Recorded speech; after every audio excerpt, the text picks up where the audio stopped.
अस्सलाम वालेकुम and welcome to my channel. कैसे हैं आप सब? उम्मीद है आप सब बहुत अच्छे होंगे। आज का व्लॉग मैं स्टार्ट कर रही हूँ जी सुबह से। और अभी यहाँ पे मैं बना रही थी नाश्ता। बच्चों की भी वेकेशन चल रही हैं, 10 तारीख को इनके स्कूल खुलेंगे। सिंध में क्योंकि लेट हुई थी तो इसलिए हमारे जो बच्चे हैं ना वो फिर लेट ही स्कूल जाएंगे। 10 तारीख को खुल जाएंगे इनके स्कूल ना। तो यहाँ पे जी अभी मैं तैयारी कर रही थी सुबह में नाश्ते की। आज नाश्ते में मैंने बनाई हुई थी जो दाल रात में बनाई हुई थी, उसके साथ पराठे बना लूँगी। और बेटा जो है वो नमक वाला पराठा ज़्यादा शौक से खाता है, वो चाहे तो दाल के साथ खा ले, चाय के साथ खा ले, उसकी मर्ज़ी होती है। तो यहाँ पे बस सबके लिए मैं नाश्ता बना रही हूँ। तो वेकेशन होने की वजह से ना रूटीन भी फिर उसी हिसाब से चल रही होती है। लेकिन ये है कि चलें पराठे वगैरह अगर बच्चे खा लेते हैं ना सुबह नाश्ते में तो फिर सारा दिन तसल्ली रहती है। तो मुझे एक कमेंट ना काफ़ी टाइम से आ रहा था कि आप ना अपनी रूटीन से हट के भी हमारे साथ ना व्लॉग शेयर करें, बाहर जाके ना थोड़ा सा एक्सप्लोर करें, वो हमें दिखाएं। तो मे भी कुछ लोग न्यू भी आते हैं हमारे चैनल को विज़िट करते हैं तो उनको नहीं इस चीज़ का इल्म होता। क्योंकि ऐसे नहीं होता ना कि हमारी रिसेंट वीडियो पे ही बस ऑडियंस आ रही होती है, पिछली वीडियोस पे भी हमारी ऑडियंस आ रही होती है। तो मैं ना यही बात उनसे कहना चाहूँगी कि अभी फ़िलहाल जो है मैं बाहर का एक्सप्लोर नहीं कर सकती क्योंकि मेरे हस्बैंड का काम इस तरह का है कि उनके पास ना बिल्कुल भी टाइम नहीं होता। और मैं इस सिटी में ना क्योंकि मैं कभी गई नहीं हूँ अकेली तो इसलिए मुझे ज़्यादा नॉलेज भी नहीं है। तो मैंने जहाँ जाना होता है ना मैं उनके साथ ही जाती हूँ। वहाँ करीब में अगर जैसे कोई बाज़ार मार्केट जाना हो तो वहाँ पे मैं अकेले चले जाती हूँ, लेकिन कहीं दूर मैं नहीं जा सकती हूँ। और इतनी बड़ी सिटी है तो मुझे डर लग रहा होता है अकेले ना जाते हुए, क्योंकि कभी गई नहीं हूँ मैं अपने हस्बैंड के बगैर ना। और हस्बैंड जो हैं उनके पास फ़िलहाल अभी इतना टाइम नहीं होता कि मैं उनको इस चीज़ को लेके उनके साथ ज़िद करूँ कि नहीं आप मेरे चैनल की वजह से अपना काम छोड़ें और आप मुझे लेके जाएं। तो मैं इस तरह से नहीं कर सकती हूँ। तो इसलिए मैं मेरा जो चैनल है इसका नाम ही लाइफ़स्टाइल व्लॉगिंग है। अगर आप मेरा चैनल को जब ओपन करते हैं ना तो आप देखिए ऊपर जो मैंने बैनर लगाया हुआ है ना वो यही है कि लाइफ़स्टाइल व्लॉगिंग से रिलेटेड ही मैं आप लोगों के साथ चीज़ें शेयर करूँगी। हाँ, टेक अ टाइम, थोड़ा सा टाइम मुझे आप लोग दें, इंशाल्लाह मैं आप लोगों के साथ ज़रूर अच्छे व्लॉग भी आएँगे। लेकिन फ़िलहाल जहाँ तक मेरी अप्रोच है मैं वही चीज़ें आप लोगों के साथ शेयर कर सकती हूँ। तो आई होप कि आपको मेरी बात का ना जवाब मिल गया होगा। और बाकी फ़न वगैरह अगर बात की जाए तो फ़न मैं किसके साथ करूँ, क्योंकि बच्चे हैं वो स्टडी में इतना बिज़ी होते हैं कि मैं अगर उनको बोलूँ भी कि आप लोग करो मेरे साथ वीडियोस में आओ तो वो बेचारे इतना वो स्टडी में और अपनी बाकी उनकी रूटीन है, उन्होंने पारा पढ़ने जाना होता है। अभी तो खैर वेकेशन है तो वो थोड़ा सा फ्री है, बट जब वेकेशन ख़त्म हो जाती है फिर वो स्कूल में भी इतना उनका काम वगैरह उनका हो रहा होता है तो बहुत ज़्यादा फिर बच्चे भी ना थके से लग रहे होते हैं।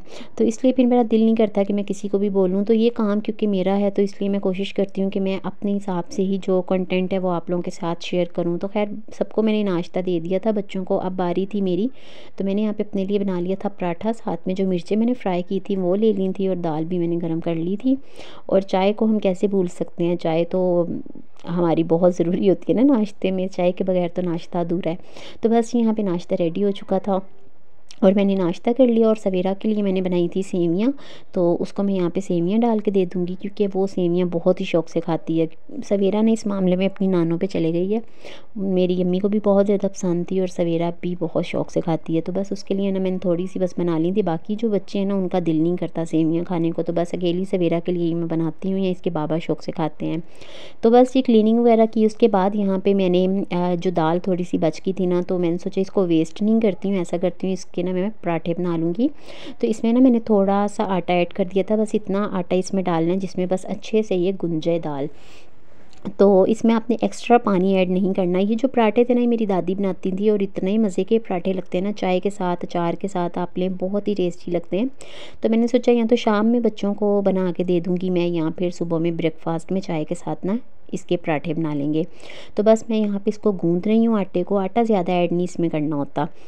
तो ये वाले अगर आप भी पराठे बनाएंगे ना तो आपको भी बहुत अच्छे लगेंगे। बिलखसूस जो पंजाबी फैमिलीज़ हैं ना उनमें बहुत ही ज़्यादा शौक़ से ये खाए भी जाते हैं और बनाए भी जाते हैं। पंजाबी बहुत ज़्यादा ये बनाते हैं। मेरी हमेशा से कोशिश रही है कि रिज़्क़ को मैं ना ही ज़ाया करूँ। आप लोग भी कोशिश किया करें कि आप लोग भी रिज़्क़ को ना ज़ाया किया करें, क्योंकि इसको अल्लाह पाक ने इज़्ज़त दी है रिज़्क़ को। और इंसान जो इतनी मेहनत कर रहा होता है ना, बाहर धूप में झेल रहे होते हैं हमारे जो घर के मर्द हजरात हैं, तो वो इसी रिज़्क़ को पाने के लिए ही सब कर रहे होते हैं। तो कोशिश कोशिश किया करें कि आप भी जो है वो रिज़्क ज़ाया ना होने दें। तो दाल एक ऐसी चीज़ है जो जब भी बनाते हैं ना तो सम टाइम बच जाती है, तो जितनी भी बच रही हो ना आप उसमें थोड़ा सा बस आटा ऐड करके ना इस तरह से गूंद लें आटा और उसको बना लें। तो अभी मैं आपको क्लोज से भी दिखाऊंगी, आप देखिएगा कितना ज़बरदस्त आटा ने इसका गूंदा है। तो आप लोग भी ज़रूर बनाइएगा इसी तरह से, कोई भी दाल हो, चने की हो, कोई भी दाल आपने बनाई है ना आप इसी तरह से बना सकते हैं। अब मैं आपको दिखाती हूँ जो उस दिन मैं लेसिस वगैरह लेके आई थी ना अपने सूट के लिए, वो मैं आपको दिखाती हूँ। तो मैंने ये वाली लेके आई थी लेस ना, ये इस पे बहुत ज़्यादा इन्हेंस कर रही थी, देखें बहुत ही इन्हेंस हो रही थी। और इसके अलावा मैंने एक और ली थी जो कि मैंने स्काई ब्लू कलर में ली थी, फिरोज़ी कलर में, वो भी इसमें बनी हुई है टुकड़ियाँ सी।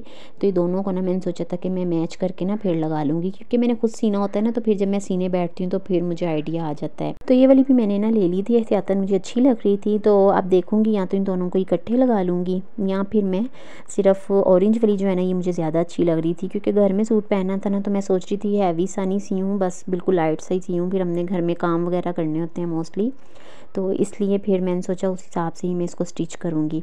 तो ये वाली ना मुझे इस पर बहुत ही प्यारी लग रही थी। इसको चाहें तो अब हम अंदर वाली साइड पर रख के भी सी सकते हैं और बाहर वाली साइड पर रख के भी आप लगा सकते हैं इसको ना, तो ये इस तरह से है। तो जब मैं सीऊँगी फिर आप लोगों के साथ ज़रूर शेयर करूँगी, या फिर इस तरह से मैंने सोचा था कि मैं लगा लूँगी इसको ना। तो 2-3 तरह से इसको मैं लगा सकती हूँ। कटिंग कर लेती हूँ इसकी, क्योंकि कटिंग की होगी तो ही ये स्टिच हो सकेगा, वरना ये ऐसे ही पड़ा रहेगा। अभी मुझे शाल की भी 5-6 कमीज़ें सीनी है लीलन की, वो भी मैं उसकी लेके आई हुई हूँ। तो वो भी टाइम नहीं बस मुझे मिल रहा है। असल में इनके जो सर्दियों के कपड़े हैं ना, वो तो मैं इनको ऐसे पैंट्स के साथ हुडीज़ वगैरह इनकी काफ़ी ज़्यादा हैं, वो इनको पहना देती हूँ। लेकिन अब क्योंकि मदरसे जाते हैं तो वहाँ पे चीज़ें अलाउ नहीं है, तो इसलिए ना मेरी जो मुश्किल है ना वो थोड़ी सी बढ़ गई हुई है। और मुझे इनकी शलवारें कमीज़ें वो सीनी पड़ रही हैं मदरसे की वजह से ना। तो बस जो शलवार थी ना वो तो मैंने काट ली थी, और अब बारी आती है कमीज़ की कटिंग की। मुझे ना एक बड़ा ही ज़बरदस्त सा वाक़या याद आया है। मेरे ना आए हुए थे पापा ना यहाँ पे मेरे घर में, तो मैं इसी तरह से बैठ के ना मैं कटिंग कर रही थी, तो वो बड़े ही गौर से ना मुझे देखने लग गए। तो कहते हैं सिलाई तो सीखी नहीं है तो इसको सियोगी कैसे, काटोगी कैसे? तो मैंने कहा आप देखिएगा मैं कटिंग भी करूँगी और आपको सी के भी दिखाऊँगी। तो वो बहुत ज़्यादा हैरान हुए, उन्होंने बोला अच्छा तुम्हें आती है सिलाई? कहते सीखी तो नहीं किसी से भी। मैंने कहा बस मैंने सीख ली थी। तो प्रैक्टिस जो है ना वो इंसान को परफेक्ट बना देती है। तो यहाँ पे मैंने कर ली थी कमीज़ की भी कटिंग, और मैं ना बस अपने हिसाब से ही कटिंग करती हूँ, क्योंकि सीखी मैंने किसी से भी नहीं हुई, बस ऐसे ही रख के कमीज़ तो मैं उसी हिसाब से कटिंग कर लेती होती हूँ। तो यहाँ पे जी देखिए हमारी जो कटिंग है कमीज़ की वो भी हो चुकी है, अब बस बाजू की कटिंग होगी। तो कटिंग तो कंप्लीट हो चुकी है, अब मैं जाऊँगी किचन में और खाना रेडी कर लूँगी। टाइम भी हो रहा था खाना रेडी करने का। तो यहाँ पे जी मैंने प्याज, टमाटर, लहसुन, अदरक और बेसिक स्पाइसेस नमक, मिर्च, हल्दी, धनिया पाउडर, ज़ीरा, अजवाइन, ये तमाम तर मसाले डाल के अच्छे से ना मैंने मसाला भून लिया था। और आज मैं बना रही हूँ कलेजी पोट का सालन, और ये मैंने फ्राई करके देने थे बच्चों को, लेकिन फिर मेरा इरादा चेंज हो गया और मैंने सोचा कि मैं इसको सालन ही बना लेती हूँ, क्योंकि फिर ये है कि टेंशन ख़त्म हो जाएगी कि आज क्या पकाया जाए ना, ये भी एक बहुत बड़ी टेंशन होती है। बात कर लेते हैं कौन से यूट्यूबर हमारे इलाके के रहने वाले हैं। तो रजब अली सबको ही पता है, बहुत बड़े यूट्यूबर अब तो माशाल्लाह से वो बन गए हैं और बहुत मज़े के व्लॉग बनाते हैं। मैं बहुत इंजॉय करती हूँ उनके व्लॉग और मुझे बहुत पसंद हैं, और मोस्ट फेवरेट यूट्यूबर्स में ना वो शामिल हो चुके हैं मेरे ना। तो ये वाहिद हैं बंदा जिसकी कि मैं कोई भी व्लॉग ना मैं मिस नहीं करती हूँ, और मैं लाजमन डेली बेस पे मैं उनके व्लॉग को वॉच करती हूँ। बिलखसूस उनकी मदर की और उनकी जो कन्वर्सेशन होती है ना वो मैं बहुत इंजॉय करती हूँ। मुझे वेट होता है उनके व्लॉग में कि कब उनकी मदर आएंगी। तो भी अल्लाह पाक सलामत रखे सबकी माओं को, और अल्लाह पाक उन्हें और तरक्कियाँ दे। तो जी बस ये मेरा लास्ट काम था जो कि बच्चों को पढ़ाना था। अभी बाहर का मैं आपको वेदर चेक करवाती हूँ। बाहर इतना ठंड हो रही थी ना और मौसम बहुत ही प्यारा सा हो रहा था। तो वेदर के साथ साथ ही मेरा ख्याल है कि व्लॉग को भी एंड कर देना चाहिए। इंशाल्लाह मिलूंगी नेक्स्ट व्लॉग में। अपना बहुत ख्याल रखिएगा और दुआ में याद रखिएगा। अल्लाह हाफिज़।